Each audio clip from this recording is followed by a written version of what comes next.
It's been moved up to the front of the calendar. One of the things that we're going to be attempting to do going into the new calendar year and forward is to provide written staff reports on all of the items on the agenda. We hope to, in January, actually do something that kind of mimics what you see at the Board of Supervisors meeting, where you have an agenda summary that lays out in summary detail what the issue is, and then, if appropriate or necessary, a full staff report that accompanies that. So the thought being is that if the agenda package has that, individuals could read and get the background of items both on the agenda and anything that's not on the agenda, off-agenda items that are under the jurisdiction of this board that they may want to speak to, and they could provide input at the beginning of the meeting before those items are considered, and it'd be more meaningful input. The board can, thought was is the board could work in that manner for some period of time, evaluate it. There are other alternatives, which I believe you folks have discussed in the past as a board, is whether or not you want to accept public input after each item and so forth. But this is a way of kind of evaluating a kind of a new method of public input, putting it on the front of the agenda, more detailed information within the agenda, see how that works for you, and then you could revisit it in the future to see if you'd like to make further alterations. Okay. Retirement Administrator's report. Withdrawals during the month of November including Marita Bonnet from Environmental Health, Lynn Fiore Mental Health, Patricia Hinton Legal Health, Alicia Loberg Sheriff's Department, Robert Moroni Planning and Building, Olga Mendoza Public Health, Jason Mirbo Sheriff's Department, Suzanne Radcliffe Wilson Courts, Carlton Vaughn, District Attorney.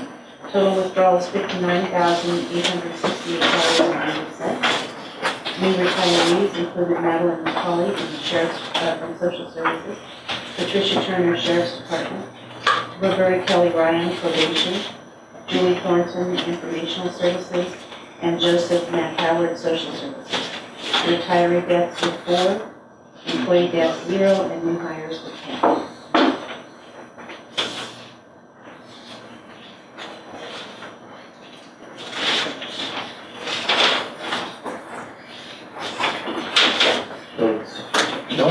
Billings for fees and services. We did have 2 billings to note this board meeting. One was from Tony Graham, billing through November 30th in a total amount of $13,670.12. It was for work on the Pamela Hughes, Brett White, Lawrence Lehman, Pamela Robinow, Michael Mason, Cheryl Meyer, and Lawrence Hamler disability applications.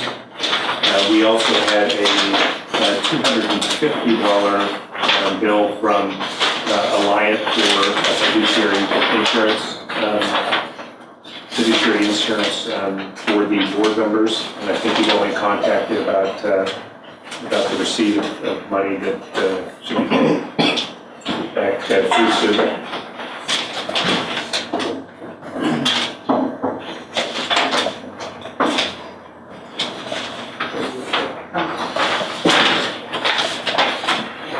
Yeah, heard that. It's $25 each, and it should be made out to Alliant.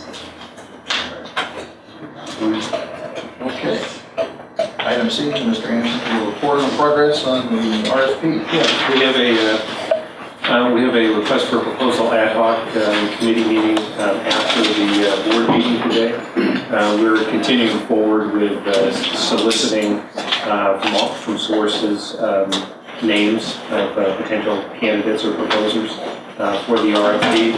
I've developed for the ad hoc a project charter or plan that kind of lays out responsibilities, milestones, activities, and so forth, and essentially describes the plan for completing the RFP through a successful selection process with a timeline looking like sometime in June or July of '09. We'll discuss that with the ad hoc this afternoon.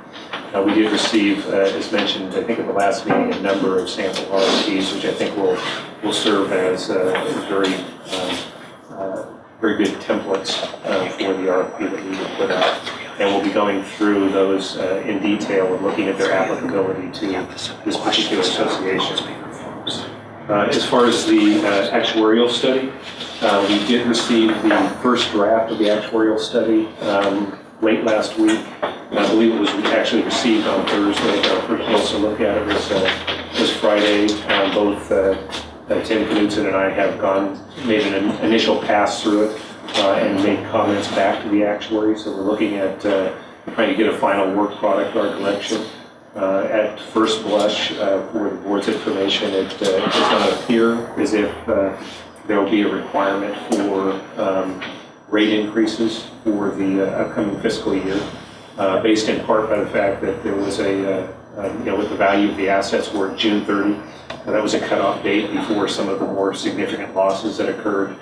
The 5-year smoothing process deferred 80% of the losses that occurred in 07, 08, and we have a larger payroll base across which to spread those rates and to accumulate the dollars. So with those factors being kind of the most fundamental factors, it looks, and we've communicated this to the CEO's office for their budget and employee relations planning, as it doesn't look as if the actuary will be recommending a rate increase for 0809. Good. Okay, is there a motion to accept the report? So moved. All in favor? Aye. Aye. Investments. I do, Tim Knudsen passed out this morning the actual financial statement, the final financial statement for October 31st, and if you'd like to highlight anything on that. Part of what we're going to be discussing a little bit later is interest proportioning that we do every December and June based on actual earnings during the 6-month period in each one of those that December and June. And I was going to point out that we'll be discussing later, down in the bottom of the October report, and it's the one that says financial statements at the top. Was that your desk this morning? I want to point out that even though we have the market is down tremendously, we still, because we have investments in fixed income, we do receive interest payments during the every month. We have a much larger investment in Dodge & Cox than we do in Bradford and Martech, but if you were to look down under the dark heading that says undistributed earnings, and go down a little bit, you'd see the 4th line there is interest earned from Bradford. Again, this is only through October, but through that period of time we had earned an actual interest that, this is on a cash basis of accounting, so it's interest that we have here that we can work with, of $258,000 in interest from Dodge & Cox of $1.5 million, and then $95,000 from having investments in the county's treasury. So it was at this time, at the end of October, just under $2 million, and November was another $500,000 or $600,000 in total, and we anticipated the same amount for December. So when we get into discussion crediting interest, when you know that on your report you can only see how much interest we have earned fiscal year to date. And again, ordinarily, in ordinary circumstances, it would be their credit to our reserves. Again, we're going to discuss crediting interest in a few minutes, and we'll get back to why we really don't have reserves credit at this time. Other than that, the important thing to point out is under little high